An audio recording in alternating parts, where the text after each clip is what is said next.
A company called Mcoplus or Mcoplus, I'm not exactly sure how to say it, to be honest with you, sent me over these two microphones to test out, and especially this on-camera version I put through a lot of abuse yesterday, so I want to talk about it today.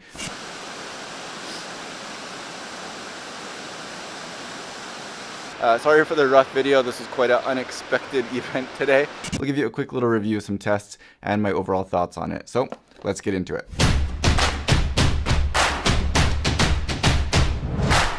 Hey, I'm Scott and welcome to my channel. If you haven't been here before, please do consider subscribing. We do all kinds of test reviews, unboxings, anything photo and video related. So if you like the content today, please do consider subscribing and hit the little bell icon when you do so to make sure you get notifications when new content is uploaded. So like I said, Mcoplus did send me a couple different versions of this microphone to test out. They do have different names, but basically they're the same microphone just with different mounts or different connections. And this is the one here that I've been putting through its paces. This is the VM-D02. Sorry, I had to double check that. It's a tiny little microphone, and it has its pluses and its minuses, and we're going to go through that today.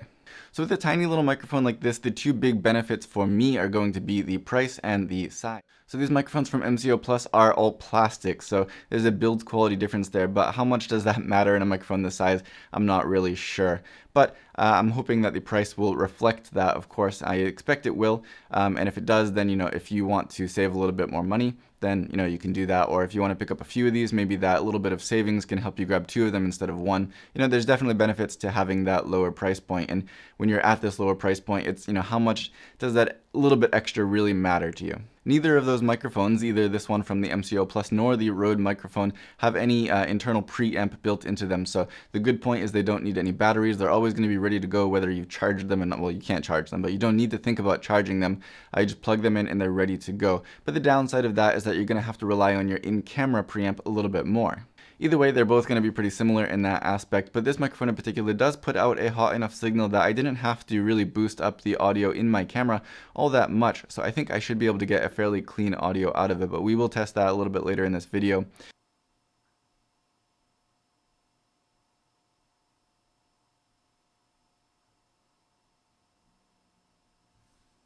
Now the other benefit of a microphone like this is of course the size, and it's really tiny, and especially because of the plastic build, it's also very lightweight, so it's something that's very unobtrusive.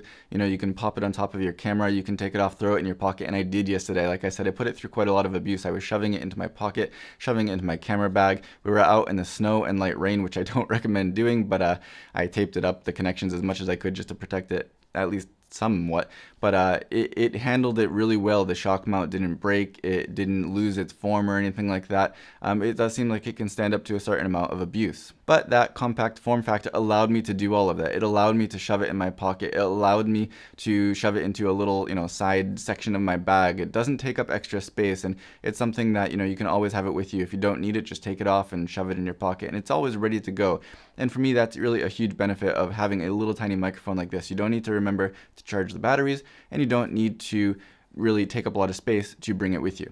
If you're using smaller cameras that have maybe really wide angle lenses too, that smaller form factor also means it's much less likely to poke out into your image when you're using that wide angle lens. A longer microphone is maybe going to have the chance to actually show up in your image if you're using a wide angle lens on a smaller camera, but this shouldn't be a problem in most of those cases. In terms of the package that you get here, though, it's a pretty complete package, though. So, for example, the VM-D02 comes with a carry case. It comes with two cables, one for a smartphone, one for a DSLR or, a camera. And it comes with the foam wind cover. It comes with the furry wind cover for more wind protection, which we'll talk about in a second. It comes with, of course, the microphone itself and the shock mount. The VM-P01, which is the smartphone version, which clips right onto your phone, which I honestly didn't really test that much because I don't have any phone with a 3.5mm input. All my phones use lightning cables.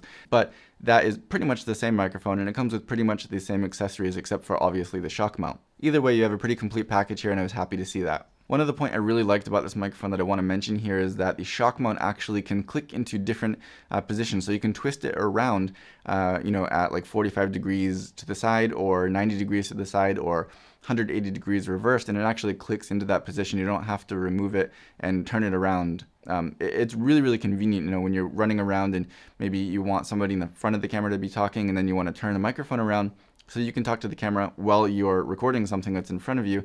Or even, if you're using a wide angle lens or something and you're standing off to the side a little bit and you want to be able to show something on the other side of you, but you want the microphone to be pointed towards you, you can twist it just, at a 45-degree angle so that way it's pointed towards you even though the camera is not directly pointed at you. And that was actually extremely useful for me, and I really, really appreciated the way that they designed that shock mount. It was something that honestly surprised me, and I haven't really seen it before. So that's a really, really big win in a small way for me with this microphone. On that note though, one thing that was kind of weird is that it comes with this extra little kind of wraparound piece to wrap around the microphone where the shock mount mounts onto it, because the microphone itself is too small for the shock mount. So that was kind of weird. It's just an extra piece that does allow the microphone to kind of spin around a little bit more.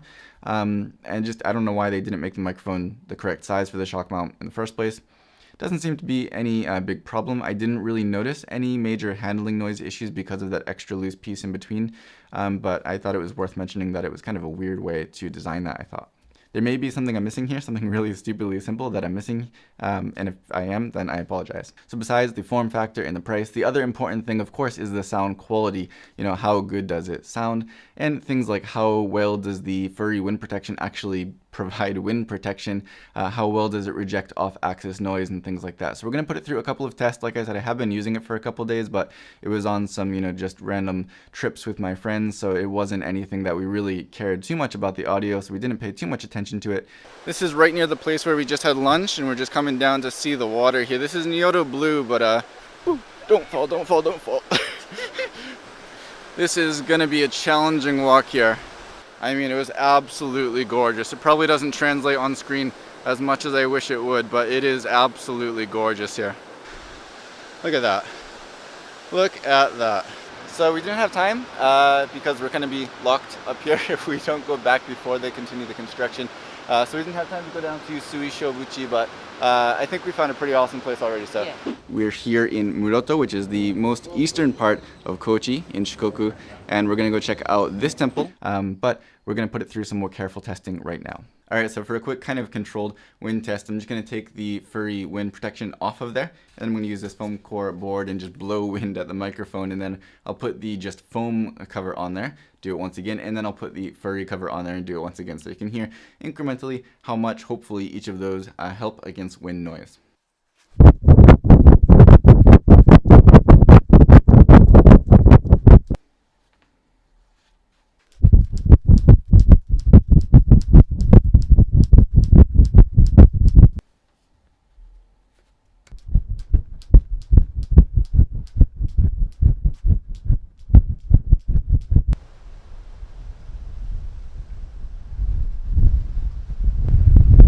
So along the river, there are a bunch of places we can stop and see like different types of scenery, the rapids and some waterfalls here and there. You've got like, this beach area where you can do a barbecue right next to there. That is one of the huge benefits of walking this course, is you get some really beautiful scenery along the way. So we'll try and do what we can to show you that as well. So now to get an idea of off-axis rejection, I'm going to do two tests. I'm going to do one with just a noise generator on my phone and move it around the microphone, and then I'm going to take it outside and actually talk to the microphone from different angles, because I also want to see not only from 90 degrees to the side and behind the microphone how much it rejects audio, but also just how it sounds when I move slightly off-axis, because as you're moving the camera around, talking to the camera in a vlog, then obviously you're not always going to be perfectly in front of the microphone. So as you move off to the side a little bit, if it really has colored, awkward, weird audio, then that's not something that's good. So we're going to test that as well.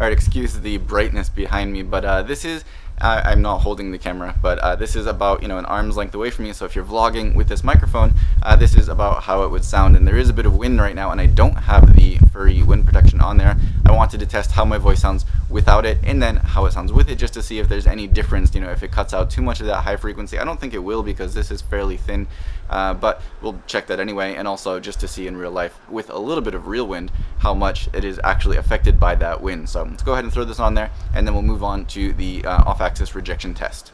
Okay, so now the furry wind cover is on there, and again we have some wind. This is actually a stronger wind than before, so we'll really get to see how well this wind protection does work in a real world situation.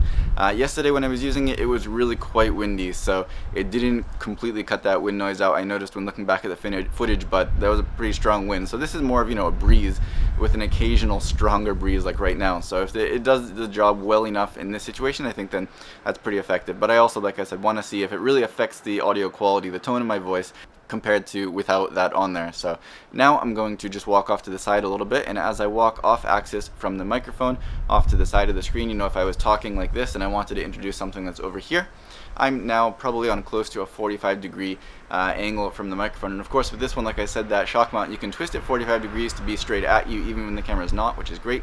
But still you're going to find yourself moving from side to side, and you're not going to always want to touch the microphone to move it. So if you're off axis, this is how it's going to sound compared to when you're in the center. Again, moving off axis, this is going to be how it sounds. Sorry for my mumbling here, I can't really speak clear enough. But this is again how it sounds right in the middle when I'm directly on axis with the microphone. Now I'm going to walk all the way to the side and all the way behind it, again just to see how well it rejects or reacts to my voice when it's completely off axis. So here I go off to the side, and now I'm at about the same distance but off 90 degrees from the microphone. And now as I walk behind the microphone, now I'm about the same distance but directly behind the microphone. Now as I said, the actual audio level here is not that bad. When I'm about an arm's distance away on the Canon EOS R, I have it set to probably just the about first notch down from the bottom on the in-camera audio level. So that's actually a pretty acceptable signal. Even when I'm using something with a preamp built into the microphone, I'm usually dialing in right about that level. So hopefully this audio should sound good. Again, we'll get back, we'll see how the frequency response is and everything. I haven't looked at it overly carefully just yet, so you're hearing it along with me. So like I said before, I think for me it's going to come down to the price versus the, I guess you could say, quality or reliability of this. This is a relatively unknown company versus something like Rode, which is very well known. They have a very solid company behind them. So if anything happens, they're going to be there to back you up, warranty wise, things like that. This is kind of an unknown for me, this product. So if any problems happen down the road, I don't know, how much I'm going to be covered. But then again, if the price is lower, then whatever, it doesn't matter quite as much. If you really want to save the most amount of money possible, then I don't think you should be too picky, and this is definitely going to keep you happy. If you do have the ability to save a little bit more money, maybe it might be worth going for something with that all-metal build in a solid company behind it, like the Rode Video Micro. However, even then, for me, this is kind of like I guess you'd call it crash microphone. It's something that I can use and abuse, and if it breaks, then I'm not too down and out about it because I didn't spend, they sent it to me, thank you. But if I had purchased this myself, I didn't spend all that much money for it. So it's not really that big of a deal compared to breaking something that cost more to begin with. So I think this is a really good microphone to have in your kit. If it's the only microphone you're going to have in your kit, then at that point I might start considering maybe spending just a little bit more money. But that's the microphone. You can make up your decisions based on what your needs are, and I hope that this review provided enough information for you to make that decision. But if you do have any remaining questions or comments, of course, leave those down below and I'll do my best to get back to you. If you like this video, don't forget to give it a thumbs up, share it if you'd like, subscribe to get more in the future, and as always, thank you for watching.